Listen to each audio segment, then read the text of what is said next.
Hamza, I mean, interesting polling from Musa, especially on the NDC front. What is the base of your party saying beyond what you've seen? Or is Musa's work reflective of what's on the ground, as far as you know? Unfortunately, good morning to you, Salom, and good morning to my brother, Musa Danko, and of course our production team and our cherished viewers and listeners out there. Unfortunately, I'm not able to answer a definitive yes to that particular question because I have not done any form of survey as to the expectations. What people tell you, as to the expectations. I have not had that conversation, to be very honest with you. I've not had that kind of conversation. You are focused on governance. Absolutely, absolutely, absolutely. For us in the National Democratic Congress, I think that the objective now is to stay true to the social contract that we signed with the good people of this country, based on which they gave us an overwhelming mandate on the 7th of December, 2024. And that should be the focus of any operative of the National Democratic Congress, and of course His Excellency John Dramani Mahama. And for me personally, I am also concerned about the legacy of His Excellency John Dramani Mahama, like his research has revealed. We are coming from the northern extraction of the country, and so his performance would go a long way to impact on our political future as young men and women coming from that particular geographical extraction. And that is the reason why many of us are committed to ensuring that at least he leaves behind a very successful legacy that we can all take pride in, hopefully to be able to push our political aspirations forward. But you see, Salom, the reality also is that one cannot resist the temptation to attempt commentary on the findings of my brother Musa Danko, especially the bit about ethnicity. I am waiting to see how that would play out, because I belong to the school of thought that, look, this country has come a long way.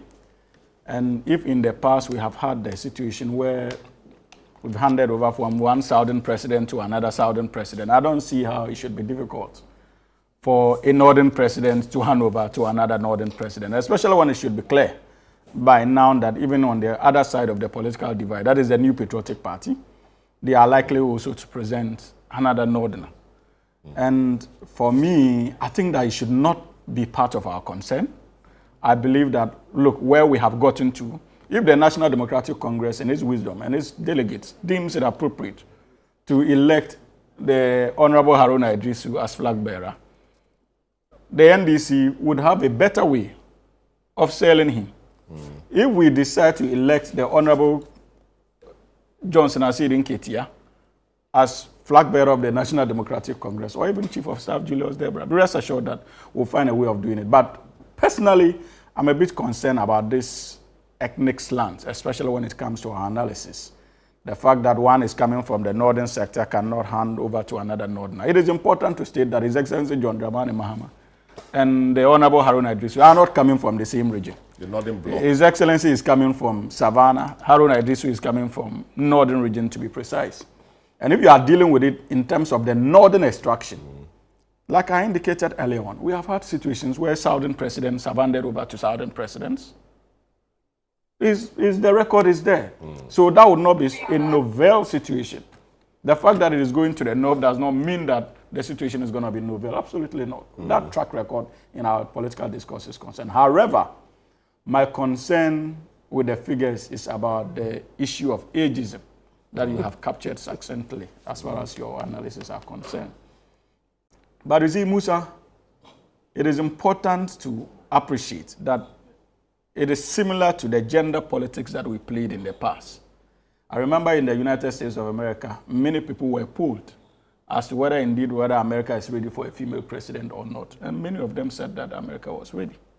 But in reality, and that has always been with issues of gender, in reality, when the presidential candidate was presented in the form of Hillary Clinton, that candidature was rejected. It appears that when it comes to polling on gender and ageism, what you are likely to pick, if you follow it religiously, may betray the eventual outcome. Nobody who is asked about the possibility of a woman president will say no. Are you ready to have a woman president? Nobody will. No, some may say yes. Some may say yes. But many people, for fear of being shown or categorized in a certain block, are likely to go with a certain narrative. Oh yeah, I think Ghana is ready for a female president. I think Ghana is ready for a female president. But in reality, when they are presented a ballot box, they may go other way. It is the same with the issue of ageism. And for me, the Greater Accra figures are quite interesting to watch. Because this is the, more or less, arguably so, the intellectual hub of the country, the Western form of the country. And so whatever you need, you can find it within Greater Accra. But clearly, it appears that Greater Accra seem not to be so enthused, if I'm right, about the issue of ageism, as compared to Ashanti, Ahafo region, and the likes. Accra, what are the figures? 61% for Greater Accra. Yes, so if you compare to Ashanti... But disagree is only 5%. So the net approval is 61 minus 5. No, I'm making that analysis in relation to the other regions that had the bigger figures. Yeah, I mean, the bigger figure, don't look at the agreed, look at the net. So subtract the disagreement from agreed. The net effect. For Greater Accra, the net effect will be 61 minus 5. But if you look at Ashanti region, it's 69 minus 14. So the net effect will put Greater Accra in a much stronger desire for young leaders. No, but that is maybe that's the kind of analysis. I won't argue with it, but I see it differently, and that's why I'm a bit concerned about those figures. But if majority people he pulled were young, it's natural. But you see, that's the basis. That's the point I'm making. That's the point I'm making. That when it comes to issues of gender and ageism, I'm a young person. Naturally, I have gotten to a stage where I feel like we need younger leaders. Because it will benefit me as well. And it will benefit you are my a voter, generation. so if you have the choice, I'm a voter. So if if you present before me such a pool, I'm likely to tell you, of course, in line with my youthful exuberance and desire for young leaders, that look, we need a young leader. But the dynamics, especially when it comes to intra-party politics, are different. Many of these young people are driven by the system. And so when the system eventually takes charge and begins to give a certain direction, the issue of ageism and gender is missing in the discourse. And that's the point I'm making. That I respect the analysis. But in reality, we cannot religiously conclude that that is going to be the outcome. Because my association with internal political happenings tells me that irrespective of my preferences, for example, if tomorrow I can wake up, maybe my preferences would have been the Honorable Haruna Idrisis as a young person. Then I wake up, there are people I look up to in the party. They give direction. And I wake up and from the presidency, they give a certain direction. And that is where my loyalty lies. That, at that point, the debate of ageism is lost. My responsibility would be to go and market. And you would agree with me that, Musa, many of these... We're not talking about you as a delegate. We're talking about general voters. Musa is just saying what he hears on the ground. No, I don't have a problem. I'm not contending with his findings. Absolutely not. I'm giving another perspective to his findings. I think I agree largely with many of his outcomes. I do not dispute that. But I'm just bringing a certain perspective that, look, the polling may show a certain narrative that indeed the country is ready for a younger people. But we, because of our nature of politics in this country, if care is not taken, at the end of the day, even those who are we are going to have leading both political parties are not going to be young people. That is the point I'm making. And if they are not given that opportunity, for instance, if the NDC decides at the end of the Congress that, look, we want to go with Professor Jane Naana Opoku-Agyeman. She is probably over 60, 70 years now, right? The entire machinery and our support base will, of course, will charge a campaign. That decision would have been the outcome. And the people making that decision would be, so these are the people who will make that decision. Yes. And this is their view for now, until they have direction from the bigger guys. Yes. So that's the point I'm making, that we have to be careful with the narratives we are giving. That's one. Secondly, my brother also, I think that I'm a admirer of your job. You know that as a matter of principle. But I was a little bit uncomfortable with the decision to take out Professor Jane Naana Opoku-Agyeman. The reasons that you gave are clearly not exciting to me.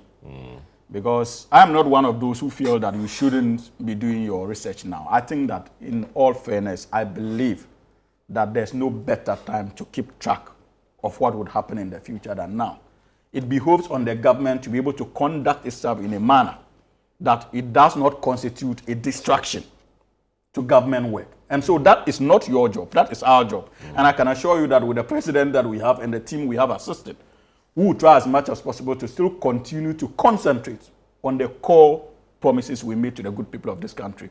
Also respecting these outcomes and hopefully taking decisions based on these outcomes. But in all honesty, like I indicated, the reasons behind the decision to take out Professor J. Naana Agyemang is not really that convincing to me. And I think that you need to elaborate a little more on it. Because we are having an opportunity with a female candidate.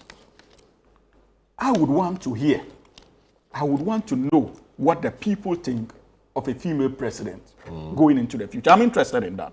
As a student of political science, I am exceedingly interested in that. I need to know that as to whether indeed this country is ready for a female president or not. So it is an important part of your research that I feel that you shouldn't have taken for granted. Whether you are sick or not, that is one point that we need to understand. Because just as ageism, the issue of youthful leadership, the issue of gender participation, especially female, is an important plan. He makes a good point there. You don't agree? No, I agree. Yeah, so there's a slide you have on the screen on the regional breakdown on how Musa's work reflected what the views of people were in terms of having young leaders. And you could see Upper West and Oti region leading in that pack, wanting young leaders, etc. Yes. But he made a because he made the vice presidential position is quite a significant, and in many instances, they are the natural successors, like Bawumia, like Professor Mills, etc., like John Mahama. Look, so to take her out, that is quite significant. It was my call. And the list we have there is not exhaustive. And yeah, but it's saying that, or we are saying that's so much of a huge call to make. Look, that call is very huge because she's the number two. It is not, and in many instances, the number two persons will most likely want to rise to number one. It is not a final poll. This polls will be done every 90 days.